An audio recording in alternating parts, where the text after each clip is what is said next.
Hey everybody, Adam Arkfeld with Outdoor Venture Marketing, and our clients ask us a lot about which channel is better, AdWords or Facebook.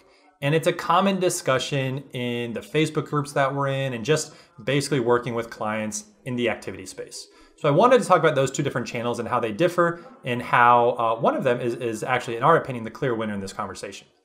So when you think about the two different advertising mediums, AdWords or Bing and Facebook or Instagram, I'd like you to think about a phone book and a billboard.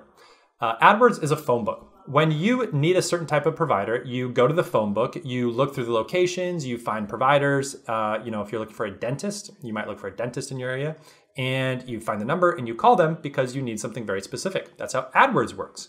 You go to the internet and you search for a dentist in your area, you find listings, and then you call them. So they have the same type of intent and interaction as it relates to a consumer. Now, when you think about Facebook, I want you to think about a billboard, because when someone goes to Facebook, their intent is generally not to find something. They're there for something else. They're communicating with their friends and family, and they are seeing ads just show up in front of them. And that's what it's like when you're driving to and from work. You see these billboard ads that are just being shown to you on a regular basis. So you oftentimes don't have intent to buy one of those things specifically, but in Facebook, you can actually target people very closely based on people's characteristics. And then, in the case of the billboard, it might be certain parts of town or certain messaging depending on, the type of neighborhood that you're in or something like that. So now the next step is to think about how people book activities. And if you're traveling to a destination and you don't live in that destination, you need to start searching for the activity you're interested in. Many times people have some sort of an idea. They say, I want to go zip lining, or I want to go scuba diving, or I want to ride an ATV. Whatever the case may be, they will then go to Google often and start searching. And if they're not using Google, they're using something like Yelp or TripAdvisor, but they're going on these platforms and searching for certain activities. And when they go, they type in, ATV tours in Scottsdale. The listings come up. They then call those listings. They might cross-reference it with Yelp or TripAdvisor, and then they're making decisions. Now, when they find the company, they might go to the Facebook page to see what the tours are like. So then they'll start looking at the culture of the business and what sort of scenery they're going to run across, and maybe what the tour guides are like, and those types of things, which is where your organic video marketing really comes into play. Now, when you're in the Facebook platform and you're talking about advertising like paid ads, it's very difficult to get your ad for your business in front of the right people at the right time that want your service. And that's really what marketing is about. It's putting the right message in front of the right consumer at the right time.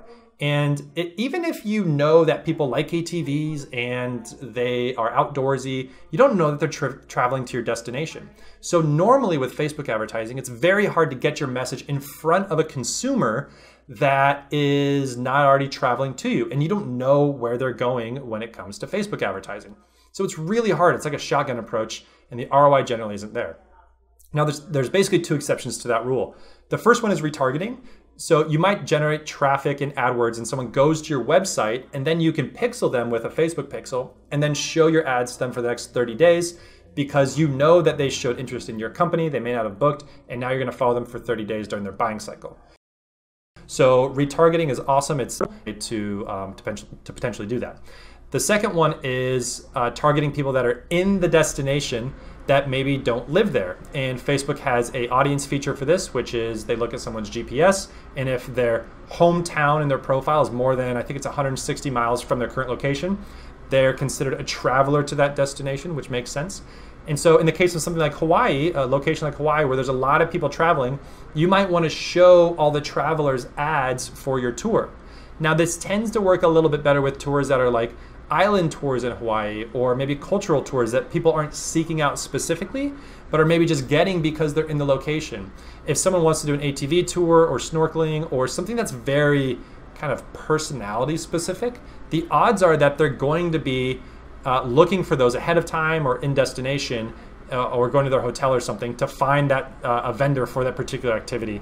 And they may not discriminate on the location or which vendor they pick necessarily. They just know they want to do that activity. So that would be more like a search play. But if you have like a walking tour or a food tour or something like that, that might be more of a Facebook play with people in destination.